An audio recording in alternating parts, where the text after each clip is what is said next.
Hi there.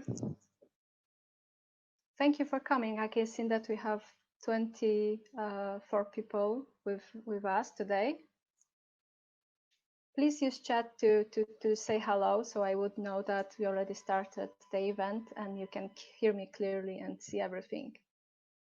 Hi, nice to see you. I hope you will have a really nice next hour. I will be here to make sure of that. Thank you for coming, everyone. Today's talk will be about biases. So maybe before we start, let's go through some organizational stuff. As you can see, we have a chat window here. I won't be able to answer your questions during the talk, but if you will mark your questions with #question, I will try to address all of them after the webinar. And meantime, whenever you would like to discuss something with each other, or you would like to answer any of my questions, please feel free to use this chat. This is for you to be able to know each other, to interact a bit, and to feel that you're actively participating.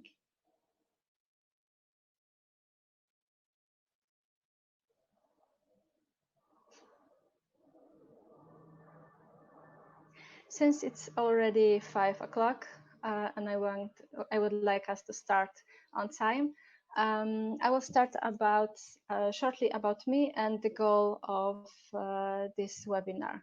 Again, thank you everyone for coming, and let's go on. On a daily basis, I work as a consultant in IT, where I create teams and work with development teams on building software products. And through my career, those teams seem to be all the same.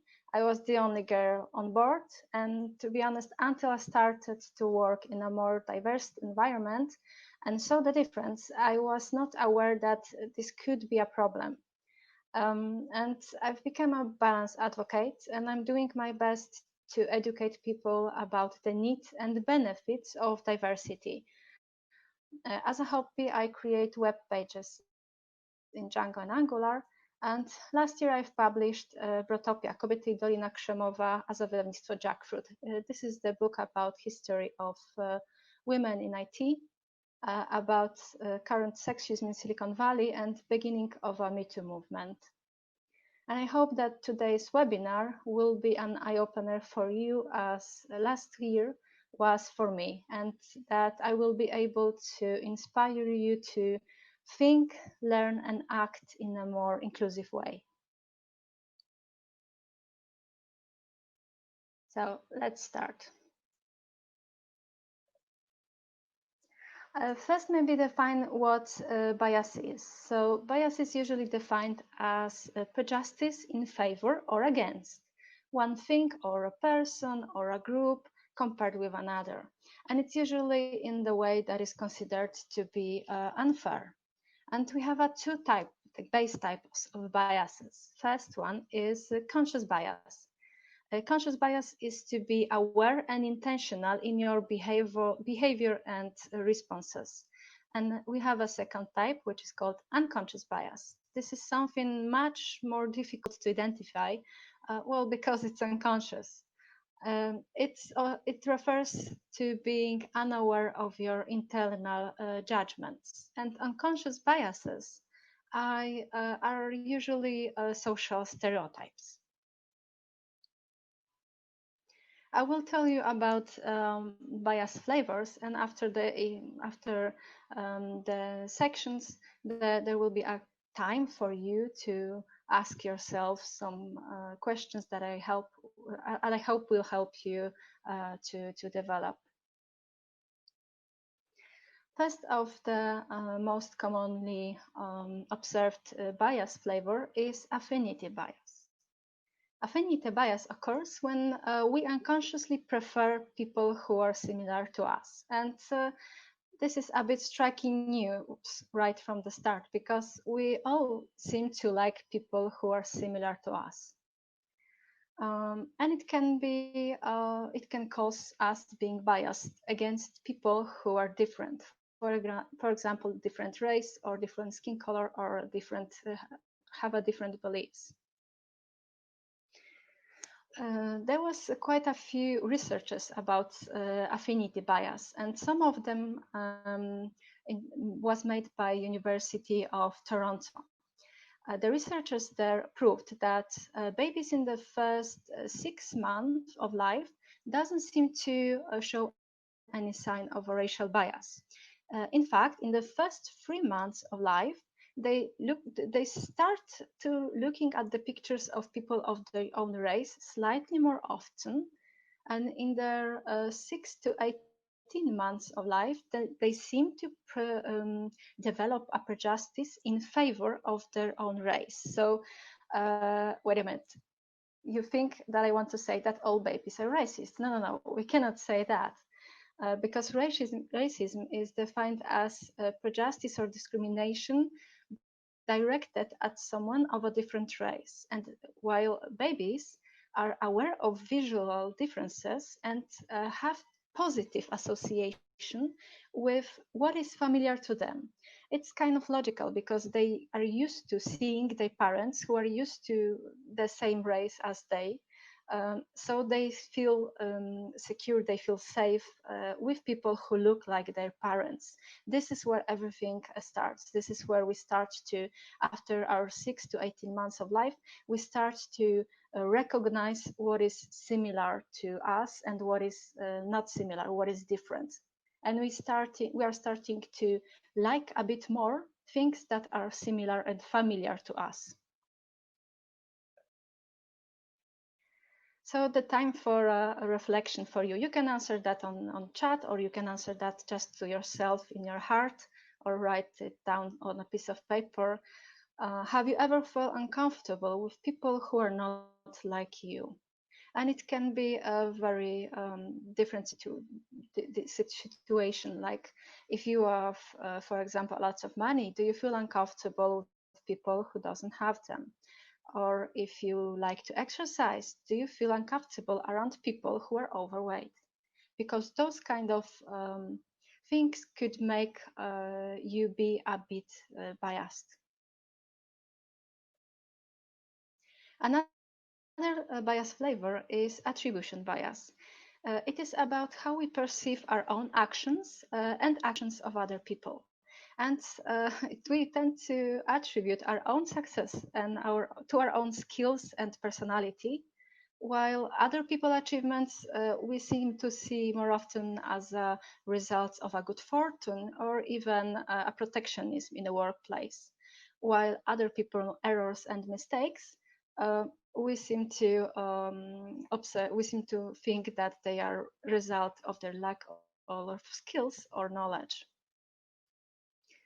And a good question to ask yourself now would be, have I ever judged someone else's work, even if I haven't got a full picture of a situation and thought I would do that way better? Because I surely did that, not once. Another type of bias is conformity bias. It appears when our social circle influences our perception of someone. And it occurs because we tend to seek acceptance from others. There was a quite loud experiment, and not quite old one as well, which is called Ash experiment, in which participants were asked to judge which of those lines have identical length. As you can see, the task was really simple, and when a subject of a research was asked to say which lines have the same length, it usually answered correctly. But when the subject was put into the group of other people, where that person didn't knew that actually he was the only person who was the subject, and all other people in the group was confederates who was there to explicitly say the wrong answer. It was noticed that the subject responded with the same wrong answer just to fit into the group.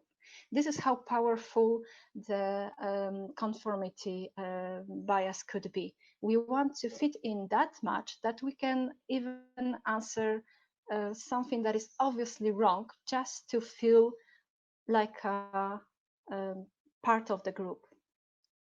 And it is a bit frightening, to be honest, because we tend to assume that if majority of the people think something or do something, this must be right.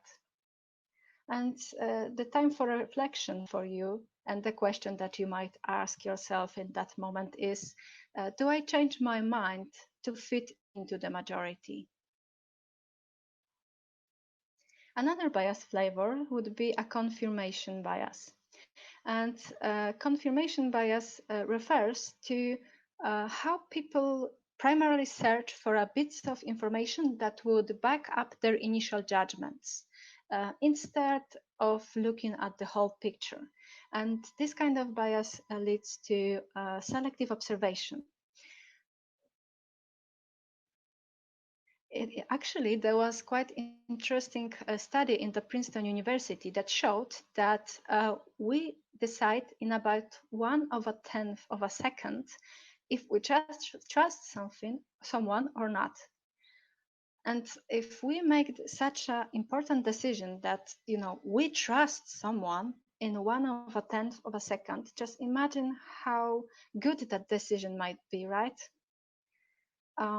Those are decisions that are taken totally unconsciously. And they are, as Princeton studies showed, based on the attractiveness, on the how person looks like.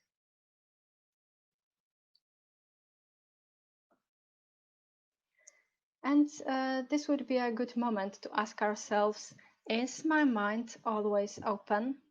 And how often do I change my mind about people after my first initial judgment? And what is most important for me, truth or being right? Another type of the bias is a contrast effect. It's when you judge people's skills or behavior while you have been exposed to a contrasting behavior.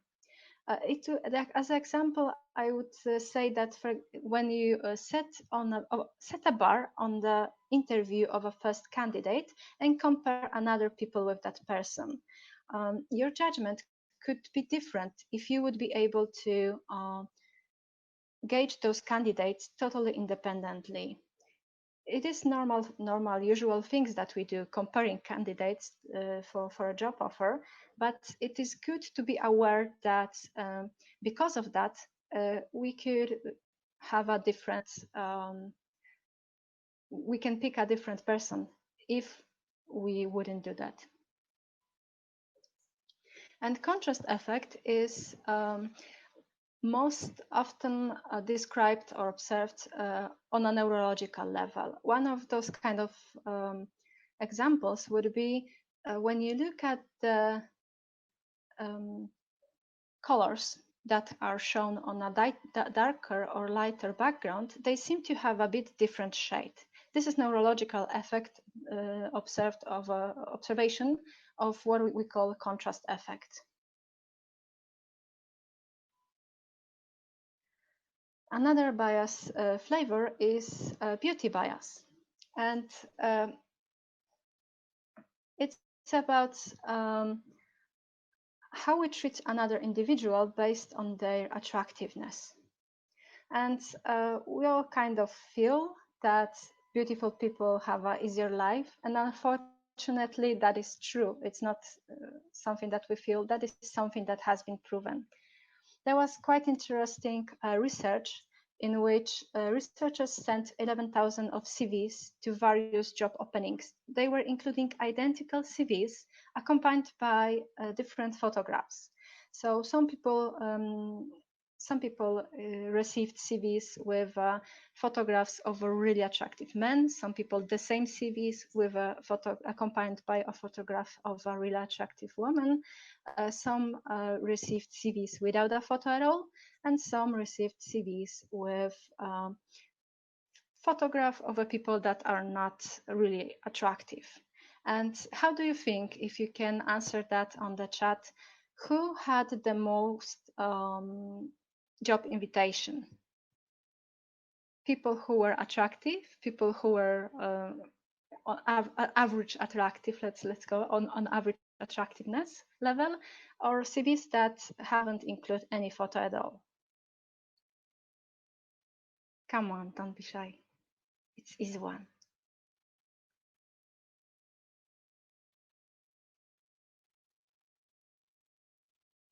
Attractive people, most of responses.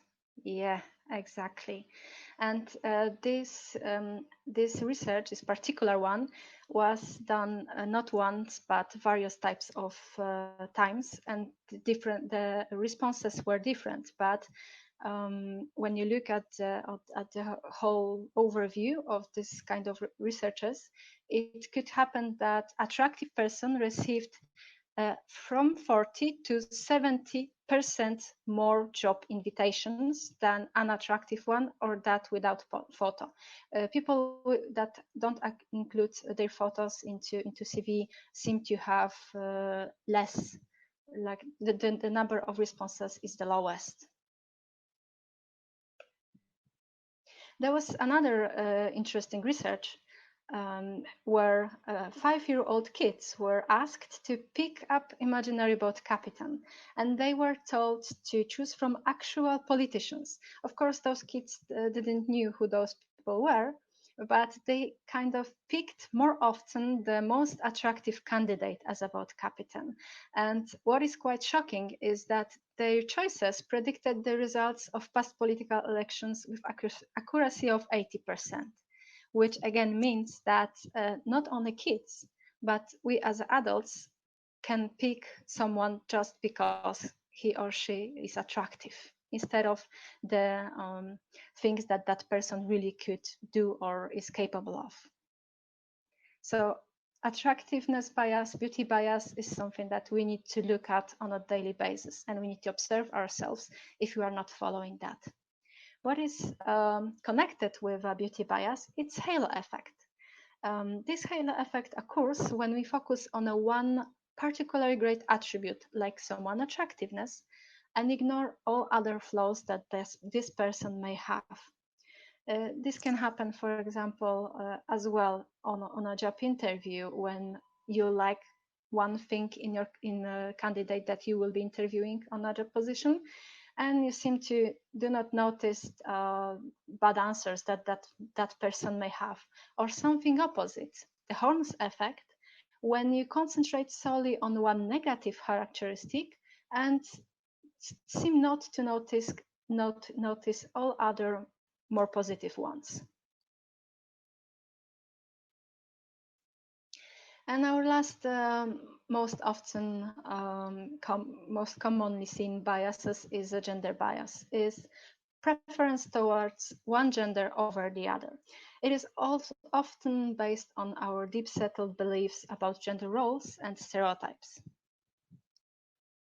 There is a few ways that bias can be expressed. Of course, the best way is not to be biased and not express your bias at all.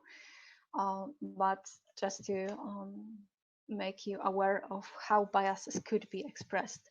It's physical harassment, it's verbal harassment, or something that is much harder to identify and to prove that this happened. It's emotional harassment, such as exclusion. For example, if we don't feel comfortable with someone because our internal biases against that person, we blink a bit more. We seem to have more uncomfortable interactions with that person, and that person can feel that, and this could result of excluding that someone from our inner circle. Okay, are you with me, guys? Everyone awake? I can see someone writing, so at least one person is not sleeping, so we can go to the next part. The most commonly observed biases are around someone's sexuality, gender, uh, race, religion, or a skin tone. But of course, often happens that we can be biased against people who are overweight, and this is more unconsciously, and against people, older people. So it's called ageism, and it exists. And we can be even biased against people of a particular level of education. And now we'll share with you a few quite commonly noticed and observed hurtful stereotypes, just to make you aware of mentioned types of biases. When we think, or when someone thinks, that it's better to hire someone young because older person will be less tech savvy, and younger people are much fast learner. This is called the ageism, and this unfortunately is happening in the corporations quite often. What is often happens as well is when people think that it's better to hire fit person because overweight means lazy. This is again untrue and really hurtful assumption. What can as well happen is think that it's better to promote a man because a woman will get pregnant and go on leave. It is happening as well, unfortunately. And something for men, stereotype that is telling that man needs to earn more money than his wife. This is very hurtful stereotypes for guys. It can really hurt their self-esteem, and unfortunately there has been a few researchers as well which shown that this stereotype, this belief, this deeply settled belief, unconscious belief, is such deep that it can really the results showed that the rate of divorces is much higher in the marriage couple where wife earns more money than her husband. So this is unfair, but unfortunately happening as well. Another helpful assumption is that when someone is physically disabled, people tend to think that they will be less reliable or less of a performer as well. Which is of course not true. If someone is hired to perform some creative job that doesn't need, I don't know, physical strength, being physically disabled doesn't mean that you will be worse employee than someone who is physically able to do everything. And at least the last example is associating something that is crime and darkness with a black color or people that are black colored, and white with good and pureness. Something that was noticed, or I've noticed last year, is that people tend to assess that women that choose career over motherhood are selfish. And it happened to really important women from Silicon Valley, that they were judged because they choose career over motherhood. So as you can see, those stereotypes are so often observed, and we may have some of those biases ourselves. And it's not,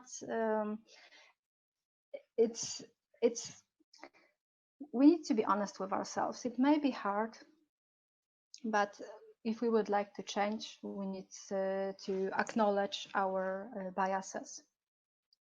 It's okay to have them. We all do. It doesn't make you or me any less of a person. What is important is that we want to control them, and we actively look for ways to expand and revise our views. And we want to be, and we are open to change. And since we are all biased, technology is biased as well. And I will show you the short video. Please lower down the volumes in your headphones because the video is much louder than me.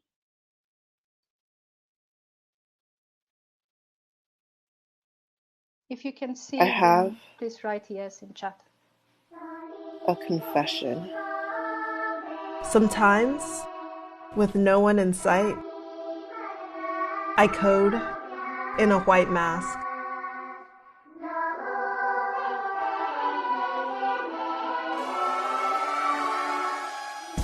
As I make whimsical systems to paint walls with our smiles or project inspirations on faces, I enjoy using code to make my ideas a reality.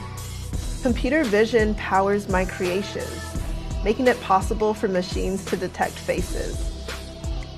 But at times, I'm invisible. You see, machines view the world through a coded gaze.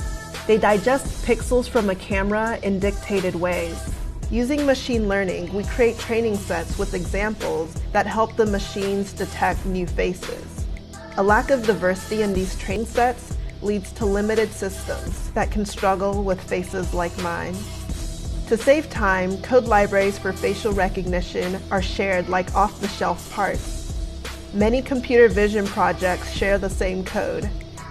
Any bias in the system propagates widely and implants a coded gaze. The coded gaze reflects the views of whoever creates the systems. All of our work reflects both our aspirations and our limitations. Can we do better? Yes. We can begin by intentionally creating inclusive code. I call this encoding. Encoding is a mindset that asks, who's missing? Detecting the invisible is easier when you have full spectrum teams equipped with different life filters. Who codes matters. Encoding is a process that explicitly checks the impact of bias during the design, development, and deployment of coded systems. How we code matters. Encoding is a personal mission and an invitation to create a world with a culture of inclusion, a world where technology works for all of us and centers social change. No more masks.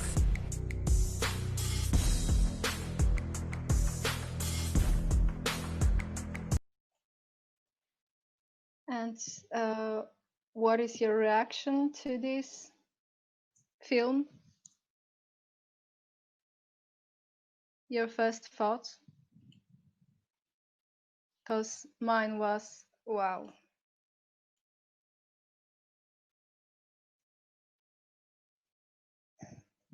If we are biased, unfortunately, the technology that we are creating is biased as well. And we have quite a few proofs that will show that to us.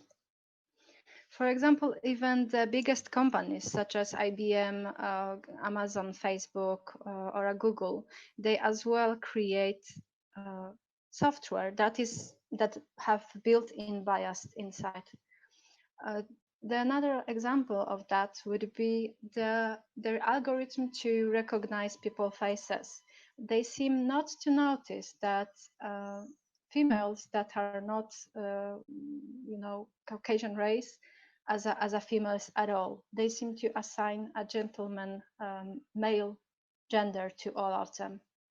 And even such recognized people as Michelle Obama was recognized as a young man wearing a hairpiece. And there we have much more examples of those kind of biased tools and biased software that we as a biased people create. One of them is a YouTube application. When they launched one of their video upload feature, they noticed that around 5 to 10% videos were uploaded upside down. And Google developers were baffled. They thought, why so many people use our app incorrectly? And this was the key word. they was not aware that their application was designed for right-handed people. So when you use your phone with your left hand, you needed change position with your phone to be able to reach the record button. So even that small diversity, like to have someone who is right and left-handed in your development team, and like even one tester who will be left-handed, this could help them to avoid this really silly mistake. So who code matters? Unfortunately, there is lots of other examples. For example, like algorithms that recognize faces at the beginning of their existence. Now it's getting a bit better. They seem to not recognize dark-skinned people as a people at all. So Google algorithms seem to assign a gorillas to people who were dark-skinned. So just imagine how someone must felt when under his or her photograph noticed, that he or she is a gorilla, not a person. So who code matters, and it matters that we will be creating more diverse, more balanced teams, not only including female and males, but as well people of a different race, different religions, different age, and even right and left-handed. Let's diverse as our teams as much as we can to help our products to be better. Okay, are you with me, guys? And up to this point, everything okay? Can you hear me clearly? Can we go to the next session?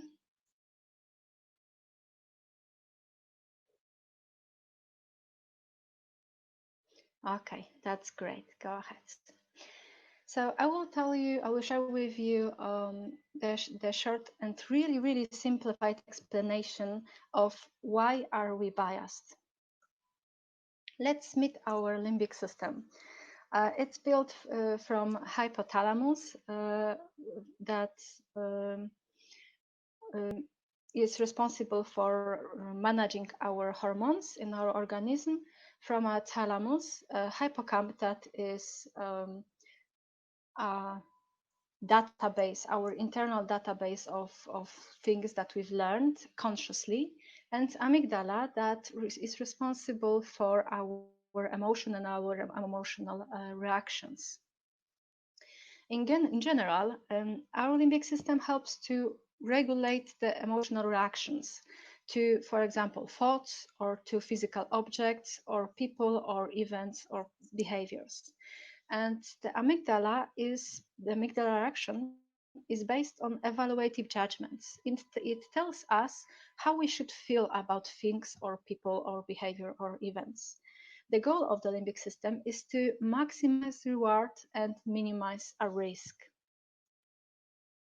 And there are two main reactions of our limbic system. First of them is approach reaction, where we desire of something. We want to have it, for example. This is our approach reaction. And the second reaction is our withdrawal tendency. And it occurs when we, for example, notice a huge grizzly bear on our way to work. What we would do? We would run, even before we would start to think what a grizzly bear is doing in the middle of the city, right? So amygdala and our withdrawal reaction is much faster, much stronger, it lasts longer, and it's much harder to overcome than our approach reaction, which of course helped us as a mankind to evolve and not being eaten by a bear, and to be here today in the way, fight or flight, that's right. What is good to remember or to know is that when our limbic system is excited, our memory and cognitive abilities suffer. We sometimes seem to think the opposite. So we sometimes think that when we are put on the stress or the pressure is put on us, that our actions and decisions are much faster, better, and we work much more efficiently. It's Usually this is the wrong. It's most often it's not true. Our decisions, if we would have time to digest them, most commonly would be different and would be better than those that we took on stress when we were feeling stress. And our implicit and evaluative bias that is supported by amygdala is usually expressed in affective responses and non-verbal behavior. So something that is hard for us to control, like having more uncomfortable interactions or less eye contact with someone or much more blinking. And implicit stereotypes result in a different treatment of those who was recognized as not like us. This is connected with our mirror neurons, those neurons that enable us to have experimental insight into other people, so our empathy. And we need to be aware that the greater the bias is, those neurons are less activated.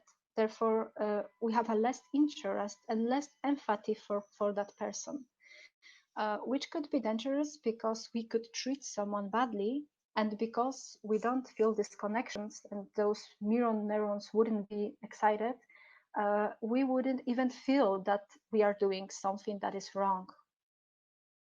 That's why it's so hard to sometimes notice that we are doing something that we shouldn't do. And I will share with you some thoughts of how to overcome bias. First, think. So we need to acknowledge and accept that we are biased. And we need to be aware of the factors that could enable our limbic system. We, of course, cannot disconnect our limbic systems, and it would be unhealthy because we would be probably killed by a first car driving by the road if we wouldn't felt scared to go, on the middle of the road. So we need to have this limbic system. This is helping us, but if we will be practicing self-awareness, like some people do that through meditation, for example, or just through thinking and considering what are we doing, how I behaved today, how am I feeling today, what are my responses, what are my decisions. So by increasing our self-awareness, we can work out ways to notice the signs of excitement of our limbic system before it transformed into a feeling that we can't overcome. What can be useful is to write down your fears and habits and try to conclude if they could influence your judgment. Fears are obvious, like if we are fear something, that's yes, this can influence our judgments, but habits as well, because for example, if you tend to exercise regularly, and there is the risk is greater that you would be biased against people that are overweight, because your habit could make you think that if someone is not exercising a lot, that means that that person is lazy. So habits can as well influence or increase your bias. Another step would be to learn. So write down your beliefs, values, and analyze which cultures have value the opposite. And try to learn more about those cultures, try to understand why they value the opposite things, and try to accept them. So when we learn about stereotypes, and if we will start to notice them in our life, in what we do, in others, in our workplace, we would be able to stop following them. And that would be the last point, it's act. So practice naming your emotional states. It can help you to have a more power over your reactions. Name your emotional state with a short symbolic name, like, I don't know, hurt, stressed, uncomfortable, uncertain. Analyze your decisions. If you're taking a lot of decisions because, for example, you are a manager or you are a person who hires or decides upon who to hire, it's good to analyze decisions that you have taken during the day and try to notice if you could be biased during taking them. You can learn on those. You can learn on those badly taken decisions to improve you in the future. So notice and adjust your behavior. This is the key. And of course, something that is hard because of we want to fit into the group, but it's important to react when you see bias influencing people around us. So think, learn, and act in a more inclusive way. And this is something that I wanted to share with you. And I hope that this will inspire you to look more in your actions, in your behaviors, and maybe have a better relations with others and take more responsible decisions. This is all that I wanted to share with you. So thank you very much. And this will be the last 20 minutes that we have that we can spend on the questions from you. So please use #question, so I would be able to notice your questions.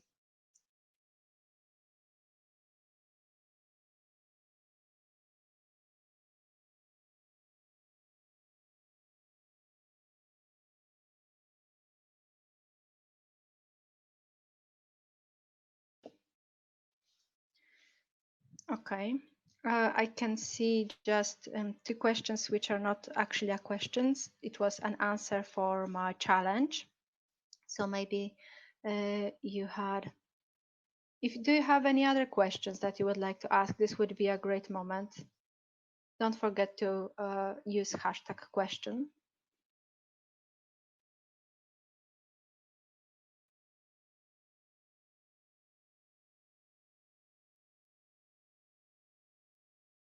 I can see something that was not with a hashtag, so I cannot show it, but Daniel wrote that he thinks that the problem is not specifically in the algorithms, but rather in the input samples. Exactly, the data that is used for that algorithms used to learn themselves. Algorithms are rather designed to be agnostic to the race and other discrimination factors. Yeah, I agree. But because of people who create them, they are biased, and data that they use is as well not as broad that it could be, and not as let's call it diverse that it could be. The algorithm learn our biases. There is much more examples of that. For example, in United States, there is a system that is called, I believe, Comet, and it's used by judges to judge if you would go to prison or you will be released, and so on. And this system was biased against dark-skinned people. So because it was fed with a data that was not agnostic. So you're right, Daniel. I do feel the same, that this is not algorithms themselves, but because of people who created them, they are also responsible for feeding them with proper data, the broad data. Okay, let's publish the question. What needs to be changed in terms of a software development? Well, the hardest and the easiest thing is to create the more diverse team. I've noticed the difference when I started to work with other females in the group, that I haven't got that opportunity in the previous companies. So that improved things. Sorry, that improved everything. And if we could build more diverse teams, I think that the people with our group, like older than us, with a different experience, will be helping us to build a better product. Will it be possible to rewatch the webinar? Yes, of course, the webinar is recorded, and I think that you will have notification about the recording, and if not, it can be found under, we can put the link to webinar under the event. It will be available on the YouTube. Okay, do we have some more questions? Do we have any research related to Polish market? Tough questions, because the most researches that I mentioned was done by huge popular companies in United States.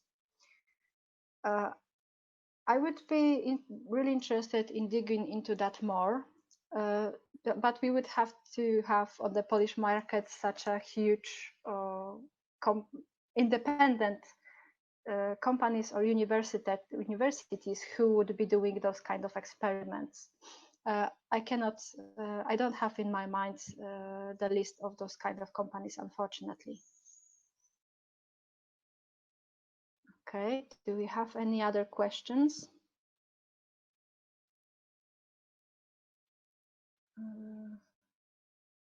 I can see something that is not, I cannot show you that, but because something is wrong with a hashtag, but I can see the question from Daniel. Is it possible to have ideally unbiased samples of data? It's rather difficult. I agree. Sometimes things are difficult, but it doesn't mean that we should stop trying. And this is what I would like you to take from this webinar. I know that we won't change world like that, but what we can do is to be more aware, notice where are we doing mistakes, and try to fix them one by one.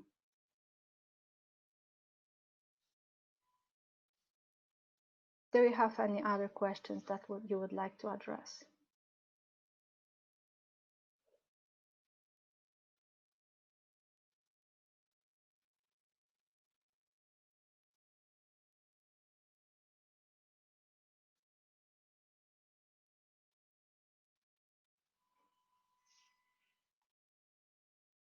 I can see 2 more people writing, so let's give them a bit of time.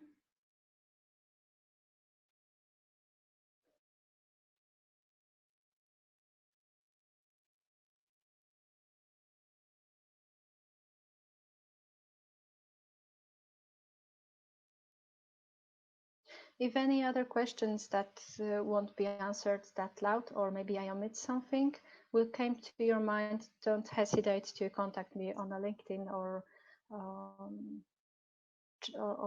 Facebook and start chatting, and we can continue the discussion. How about robots? Oh, let's publish the question. I can see that I can publish that one.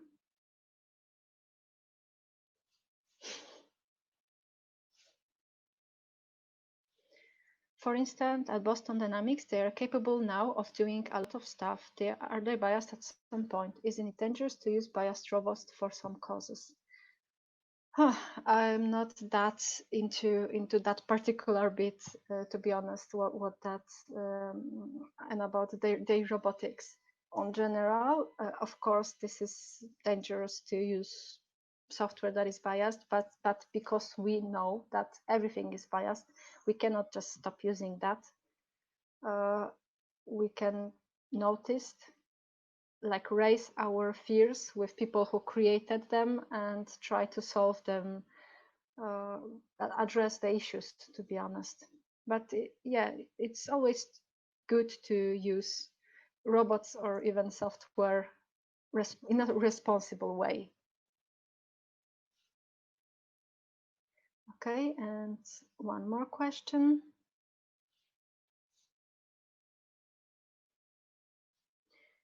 Is there some unique way or tips to avoid being badly understood during talk with people from foreign countries and we don't know their culture? I would like to know that, to be honest. What I usually do when I am in this situation is I say loud that I'm sorry, I'm not familiar with.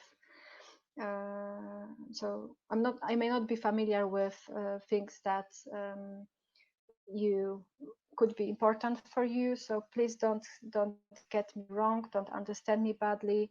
So we can always start our what we want to say with short explanation that please don't get me wrong, don't get me badly. I would like to share with you my thoughts, which are you are saying your what you would like to say, and then you can end with I hope that I haven't said anything bad. There's no golden, I don't know, rule that could help us in this situation. We need to be honest with ourselves and admit that we don't know something, or we don't know how to behave, or that we are not as educated in someone else's culture as we may like to be. But of course, it's good to ask or ask that person to help us to understand, for example, that culture a bit more. We can learn something. That would be great. Okay, and I can see another question. What about so-called compensatory justice should be implemented in algorithms? Okay, so I think that what you have in mind is that some people or some companies started to fix their algorithms. So when the algorithm, for example, the Google vector word algorithm, if I remember correctly, has learned to be biased against Mexicans because of data that was fed into that algorithm. Was the vector that was created for word Mexican was negative. The same they've noticed in this particular bit of software, that their word to vector algorithm seem to create correlation between women and person who is staying at home, and men and the programmer. And some people want to manually fix those correlations. So that would be kind of changing what machine learn. This is tough questions. I think that this depends on the software itself. Like ideal would be if we could prepare ideal data set.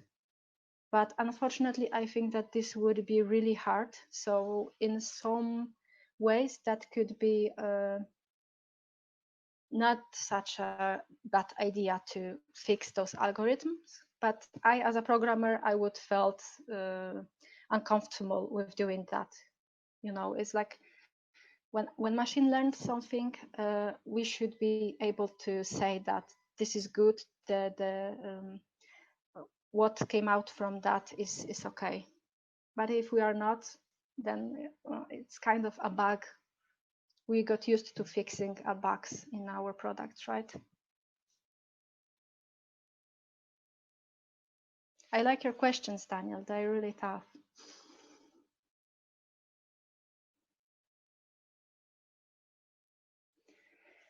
Okay, I don't want to take too much of your time. If you have any other questions, then please share them with us.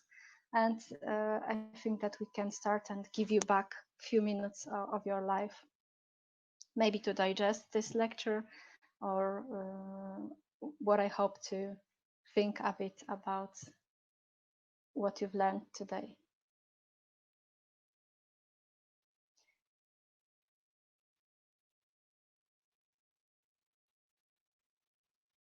I can see someone writing. Okay, I can see. Thank you very much. That means that you would like me you'd like me to finish. Okay, I understand. Yeah. Okay, but now get serious. Thank you for today. If you would like to share some of your opinions or a feedback with me, I can stay a bit longer, or just connect with me on a LinkedIn, and we can continue our discussions later on. I hope that that this lecture was a bit inspiring for you, and that you was able to learn something new.